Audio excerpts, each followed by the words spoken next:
Hello everyone and welcome back to our channel. आज पनवेल में plot लेना फ्लैट लेने से ज़्यादा रिस्की हो चुका है। अटल सेतु, नवी मुंबई एयरपोर्ट, विरार अलीबाग कॉरिडोर, हर जगह एक ही शब्द है, थर्ड मुंबई। लोग बोल रहे हैं आज लो कल डबल, घंटे में लो फ्यूचर सिक्योर। लेकिन मैं पनवेल में 2005 से लैंड का ही काम कर रहा हूँ। जब पनवेल इतना बूम नहीं था, मार्केट्स इतनी इवॉल्व नहीं थी, पनवेल को लोग एक गांव की नज़रिए से ही देख रहे थे, मिट्टी के रोड थे। मैंने बूम भी देखा है और स्टेगनेंसी भी देखी है, और वो केसेस भी देखे जहां लोग 15-20 साल कोर्ट के चक्कर काटते रहते हैं। इसलिए मैं ये क्लियरली बोल सकता हूँ, पनवेल में प्राइस का रिस्क सबसे ज़्यादा नहीं है, टाइटल का रिस्क है। और ये सबसे बड़ा रिस्क है टाइटल फेलियर का। आप रजिस्ट्री करवा लेते हो, पैसे दे देते हो, लेकिन ना बेच सकते हो, ना उस पर कुछ बना सकते हो, और कुछ केसेस में लैंड लीगली आपका होता ही नहीं। इस वीडियो का पर्पस आपको डराना नहीं है, इसका पर्पस ये है कि आप वो गलतियां नहीं करो जो मैंने लोगों को करते हुए देखी है, और उन गलतियों से आप बचो। अगर आप पनवेल में, टीपीएस में, थर्ड मुंबई में लैंड लेने का सोच रहे हो तो ये वीडियो को एंड तक देखिए, क्योंकि एक छोटी सी गलती आपके लाखों करोड़ों का नुकसान करवा सकती है।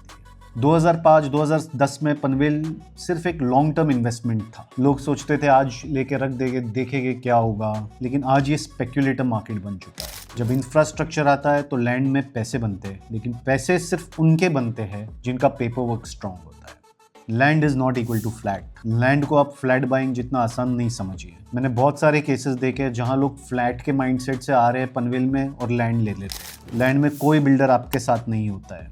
एक गलती हुई, you are on your own. आपको अकेले फाइट करना है और आपको अकेले पार लगाना है चीज़ें। यहाँ पे एक बहुत बड़ी दिक्कत यह है पनवेल में कि अथॉरिटी कन्फ्यूजन बहुत है। यहाँ पे कम से कम 5 डेवलपमेंट अथॉरिटी है। डेवलपमेंट अथॉरिटी वो होता है जो रूल्स सेट करती है कि इस लैंड पे क्या बन सकता है। जैसा बॉम्बे के अंदर बीएमसी है डेवलपमेंट अथॉरिटी, एमएमआरडी है डेवलपमेंट अथॉरिटी। पनवेल में 5 डेवलपमेंट अथॉरिटी है। नैना है, रायगढ़ रीजनल प्लान है, पनवेल म्यूनसिपैलिटी है, एमएसआरडीसी है और एमएमआरडी है। हाल ही में एमएमआरडी ने कुछ विलेजेस लिए हुए, इसको 2 साल हो गया है ये नोटिफिकेशन को, चिरनेर के आसपास है उनका, लेकिन उसका डीपी अभी तक फाइनल हुआ नहीं है। लोग वहाँ पे लैंड बाई कर रहे हैं, लेकिन जब डीपी फाइनल नहीं हुआ है तो उसका लैंड यूज डिसाइड नहीं हुआ है। हो सकता है शायद आप जो लैंड ले रहे हैं वो कोई रिजर्वेशन में ना निकले। तो it is always safe to buy land where the DP has been finalised. मैं ये भी बहुत सारे केसेस देख रहा हूँ, बहुत सारे लोग फ़ोन करके मुझे बोलते हुए आपके पास कोई प्रॉपर्टी है, 1 गुंठा 2 गुंठा हम ले रहे हैं। बहुत सारी कंपनीज ऐसी देख रहा हूँ जो बड़ा लैंड पार्सल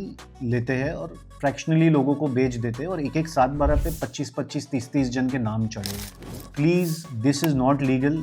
आप ये अनडिवाइडेड शेयर ले रहे हो, आपको जगह का पोजेशन नहीं है। आप ये ना जगह बेच सकते हो ना उसको डेवलप कर सकते हो, because it is an undivided share. आपका पोजेशन नहीं है वो जगह पे। It is a Ponzi scheme run by a lot of people, but this is not legally right. Don't get into such schemes and waste your money. यहाँ पे authority को लेके भी बहुत कंफ्यूजन है।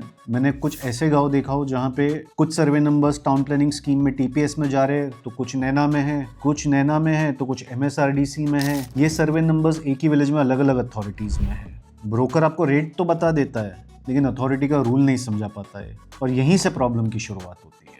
दूसरी प्रॉब्लम यह है कि लोग सातबारा नहीं समझ पाते। ये मेरा 15-20 साल के एक्सपीरियंस में 90% बायर्स सिर्फ ओनर का नाम देख के खुश हो जाते हैं और सातबारा या प्लॉट ले लेते हैं। असली प्रॉब्लम होती है भुगोटा वत्तादार में, मतलब क्लास ऑफ द लैंड में, जहाँ ब्रोकर आपका ध्यान ही नहीं ले जाना चाहता।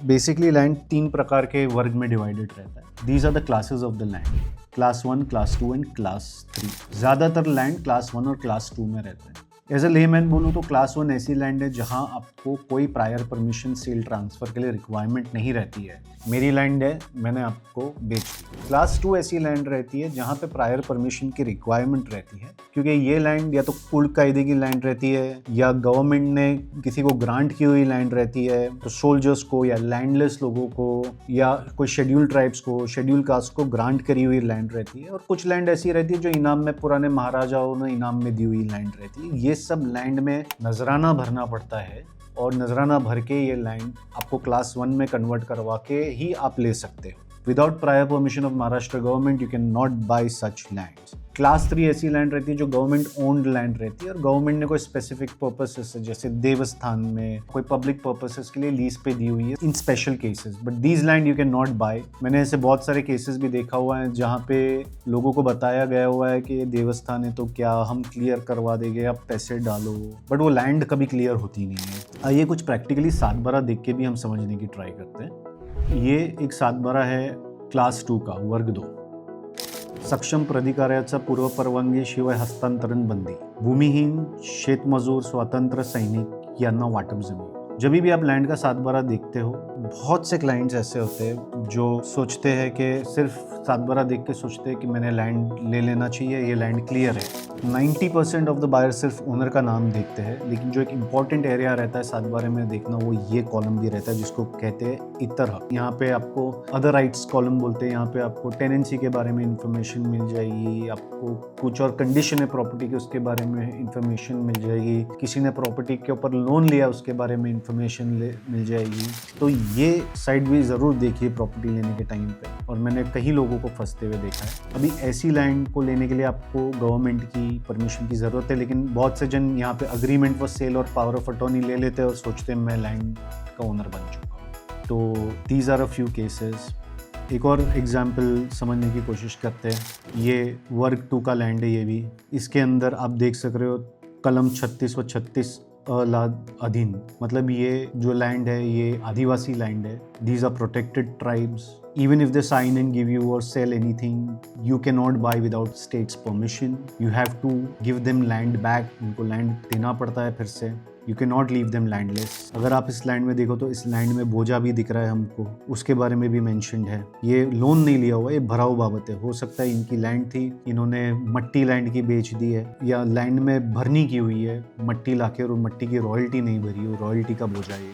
इस तरीके से अलग अलग केसेस होते हैं। हर एक 7/12 is very different individually by itself, तो ये देखना बहुत ज़रूरी है। ये एक और एग्जाम्पल है जहाँ पे लैंड तो दिखा रहा है क्लास 1, लेकिन यहाँ पे दिखा रहा है केंद्र शासनाची पूर्व परवानगी शिवाय वनत्र कामास बंदी। यहाँ पे आपको सेल परचेस के लिए कोई गवर्नमेंट की ज़रूरत नहीं, लेकिन आप जब भी यहाँ पे कंस्ट्रक्शन करने जाओगे तो यहाँ पे फॉरेस्ट के अलावा कोई और दूसरा कंस्ट्रक्शन नहीं कर सकते। अगर आपको करना है तो आपको सेंट्रल गवर्नमेंट की परमिशन लेनी है। This is also one of the case where लोग फंस जाते हैं। लोग ये ओनर का नाम लेके बाई कर लेते हैं, ट्रांसफ़र हो जाता है, उनका नाम आ जाता है, बट उनको लगता है कि टाइटल क्लियर है, मैं हो गया हूँ लैंड का ओनर, बट ऐसा नहीं होता है। रजिस्ट्री हो जाती है, वो लोग POA बना देते हैं और बायर को लगता है कि डील इज़ डन, बस हो गया, now I am the owner of the plot. फिर जब वो रीसेल करने जाते हैं या कुछ कंस्ट्रक्शन करने जाते हैं तो उनको कलेक्टर या रेलिवेंट अथॉरिटीज़ से परमिशन नहीं मिलती है। जब वो रियलाइज़ करते हैं कि वो किस सिचुएशन में आ गए, और ये मैं थियोरी नहीं बोल रहा हूँ, ये रियल केसेस मैंने पर्सनली देखे हुए,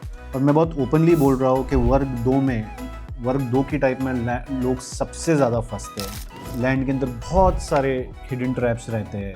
प्लीज़ जब भी आप कोई भी लैंड ले रहे हो उसका पर्सनली पहले जाके साइट इंस्पेक्शन कर लीजिए कि वो कहीं CRZ पे तो नहीं आ रहा है, कहाँ गैस का कोई पाइपलाइन तो आपके लैंड के थ्रू नहीं गया है, कहाँ कोई हाई टेंशन वायर नहीं गया हुआ है, क्योंकि बहुत से लोग ऐसे भी हैं जो बिना साइट देखे लैंड ले लेते हैं। हमेशा प्लॉट का ड्यू डिलिजेंस करिए, टोकन देने से पहले ड्यू डिलिजेंस करिए, क्योंकि ये सब एरियाज़ में मोस्टली आपके टोकन भी रिटर्न नहीं आते हैं।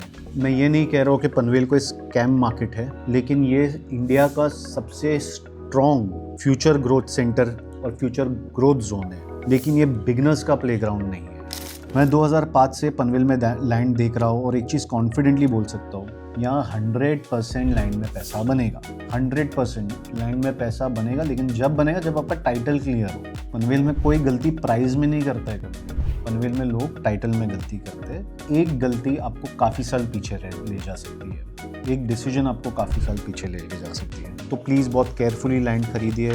आइए हम अभी नैना स्कीम के 60-40 रेशो के बारे में बात करते हैं। नैना एक बहुत ही अच्छा कॉन्सेप्ट है, लेकिन सिर्फ जब आप मैथ समझो तो। मैं स्मॉल बायर को हमेशा बोलता हूँ, मेरे पास ऐसे बहुत सारे जन आते हैं जो बोलते हैं हमको 2 गुंठा नैना में दिला दो, 5 गुंठा नैना में दिला दो, लेकिन ज़्यादातर केसेस में ये plots at the and usable नहीं बचते हैं। पेपर पे प्रॉफिट दिखता है, लेकिन ग्राउंड पे प्लॉट मर चुका होता है। उसके साइड मार्जिन्स छोड़ने के बाद, उसके फ्रंट मार्जिन्स छोड़ने के बाद ज़्यादा कंस्ट्रक्शन के लिए कोई जगह नहीं बचती है। बहुत सारे फिजिकल कंस्ट्रेंट्स होते हैं।